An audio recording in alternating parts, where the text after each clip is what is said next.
Nababahala ang Presidential Anti-Organized Crime Commission sa kalagayan ng mga dayuhan na nasa kanilang pasilidad.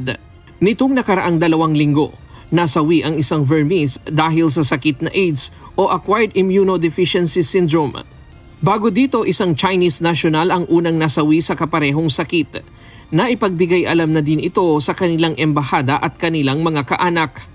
Naipakrimate na nila ang Chinese samantalang plano ng pamilya ng Burmese na iuwi sa kanilang bansa ang kanilang kaanak.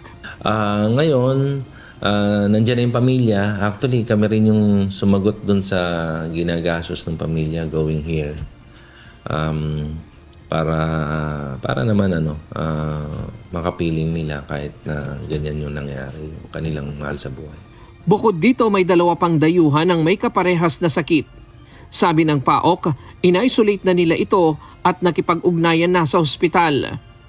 Well, naka-isolate lang sila and then we're trying to coordinate with the San Lazaro Hospital kung okay lang na i-treat nila yung 2 pasyente pa. Nitong nakaraang buwan ng Marso, umabot sa 363 ang foreign national na dinala nila sa pagamutan para ipatingin sa iba't ibang sakit. Kasi alam mo yung mga POGO workers kasi na yan, hindi naman dumating dito na mga healthy yan eh. At nakaka-alarma yan kasi nga, mamaya makahawa pa ng mga kapwa POGO workers yan nakasama sa kulungan, di ba? Lalo kung medyo malala yung sakit nila, di ba? Nakakaawa rin naman yung pamilya ng mahahawa.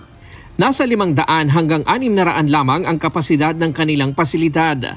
Pero ngayon, nasa 720 na ang mga dayuhan sa kanilang kustodiya. Ang iba, binibigyan na lamang ng kutsyon na kanilang malalatagan. Dahil dito apektado rin ang operasyon ng PAOK dahil wala na silang paglalagyan sa mga mahuhuling dayuhan sa mga pogo na nananatili pa rin nag-ooperate sa bansa. Karamihan sa mga dayuhan ay walang dokumento dahil nasa kanilang mga boss sa mga pogo kung saan sila nagtrabaho. Medyo natatagalan kasi nga minsan dun sa mga clearances nila, minsan yung coordination with the embassy medyo nagtatagal din. So kailangan kasi idaan sa sa proseso. So hindi naman natin basta pwedeng i-deport yan and we need of course yung clearance and nung mga embassies nila. Ang iba sa kanila inabot na ng 8 buwan sa custodial facility.